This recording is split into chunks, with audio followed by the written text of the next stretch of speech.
So I'm going to show you how to create a QR code that can be scanned using a QR reader.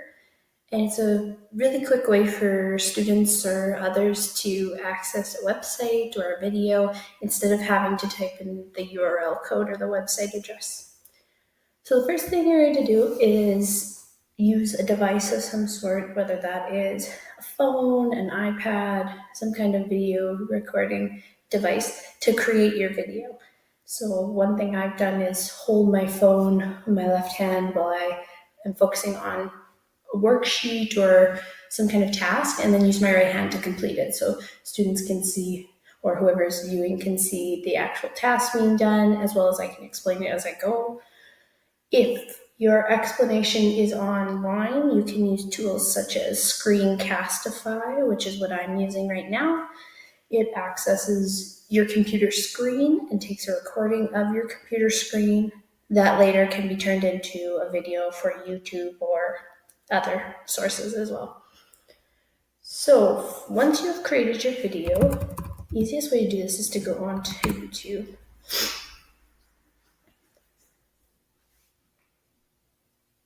And if you come to the actual YouTube website, whatever it may look like on the front page for you,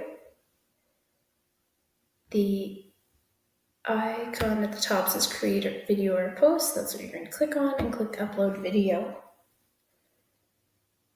Now, going back to the screen I was at before. Now, the really important part is, so you'll click here to actually find your file. The other important part is to look at your privacy. So here we have options like public, unlisted, private, or scheduled. Scheduled is if you are someone who posts videos regularly, you could upload them and they would, let's say you wanted one to go out on Monday, Wednesday, Friday, they would actually post, you'd schedule them to be uploaded on Monday, Wednesday, and Friday.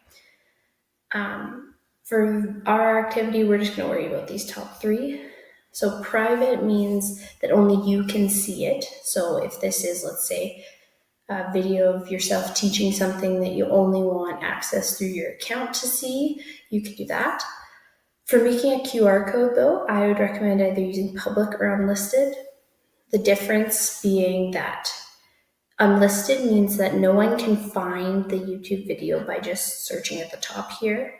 They have to actually have the code or the website address, like at the top here as well, in order to find that video.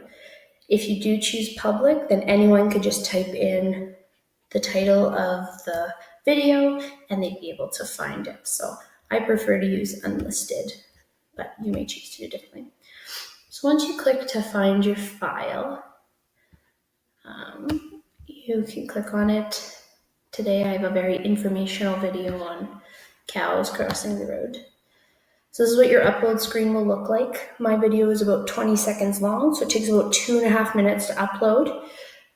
However, if you have, let's say, a full lesson, whether it's 10 to 15 minutes on a video, it may take up to an hour to upload, so keep that in mind.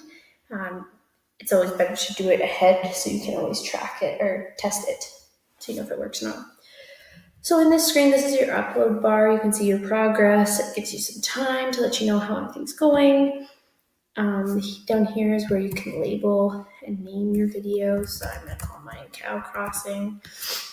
I'm going to describe it as check out these cows on the side of the highway.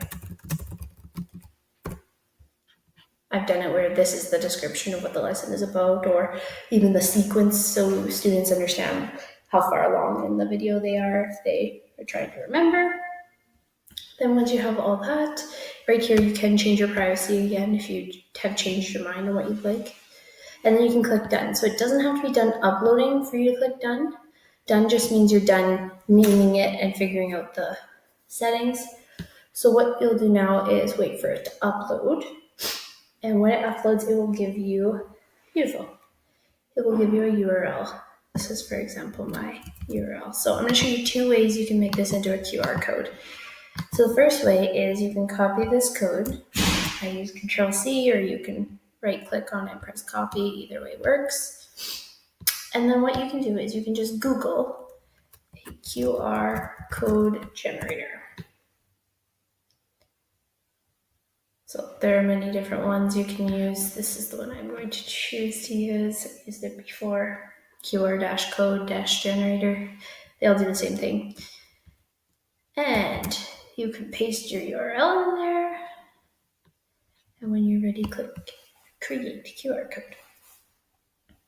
So now it's created a code that when scanned by a QR reader will send you directly to the video that you uploaded.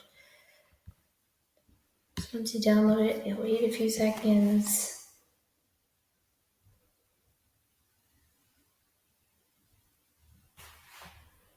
And it has downloaded. So what I'm going to do now, I'm going to close this because it's in my downloads now. So I'm going to open some form of Word doc, whether it's Microsoft Word or I use Google Docs, and you're going to insert a photo.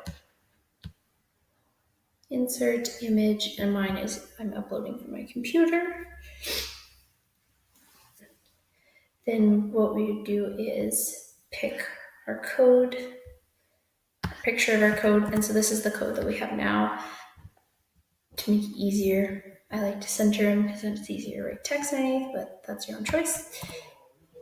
And then name it. So whether it's a lesson on fractions or if it's, let's say, the title of the lesson that you're doing, you put in there. Could be as simple as if you were prepping them on the weekend, it could be as simple as here's Monday's lesson, here's Tuesday's lesson, so on and so forth. And then it's as simple as press print. And so your students can have that and take an iPad and scan the code, and it'll take them to their video of you teaching the lesson or whatever resource you choose to link it to. So the first way I showed you to make a QR code is by just Googling QR code generator.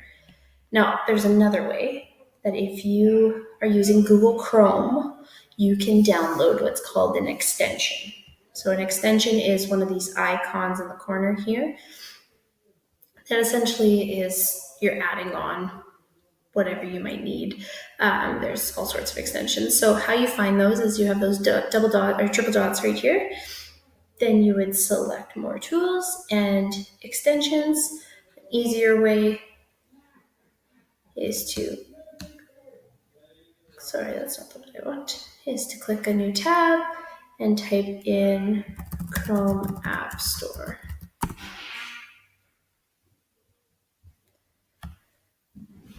So after that, you can go into your extensions, so Chrome Web Store extensions, and in the search bar at the top, you can research QR code generator. Now, the perk of doing this is if you're signed into a Google account, once you add the extension, it will, whenever you log into that account, it will be in your Google browser. So it's kind of nice if you plan to make lots of QR codes that you have access to it all the time. You don't have to always look up a website address. It depends on your preference what you think to do. So for example, this is the one I currently have already added. That's a little item icon. If I didn't have one added, I would just click add to Chrome and it would say yes. So it'd be as add to Chrome, you click add extension. In this case, I already have one added, so I'm not gonna add a new one. So once you've added them, you can exit out of this browser and you can go to your video, wherever your video is. Now, what's cool about having an extension is once you have these icons in the corner, to get a QR code to access this exact page on the internet, you click the icon and it creates a code. So first of all, it shows you the actual address for the website and then it has the actual code. So what I like to do is you can click save image and it downloads that right there and then. So both ways you can do it. Once you've downloaded the image from here, it's the exact same process. Go to a Word document, insert an image, find your image, enter it on a Word document. So that would be this code. And then put your title and below it. So both access the same way. And that is pretty much it. These can be printed on colored paper. That doesn't matter. It's just how the black pixels are. That's what's most important in order to access the website. So I use it lots for YouTube videos, but you could also use it for websites, you could use it to access a form, the school website, it could be anything. Anything on the internet, these codes can access. So if you have any questions, feel free to reach out to me and I'd love to help. Thanks.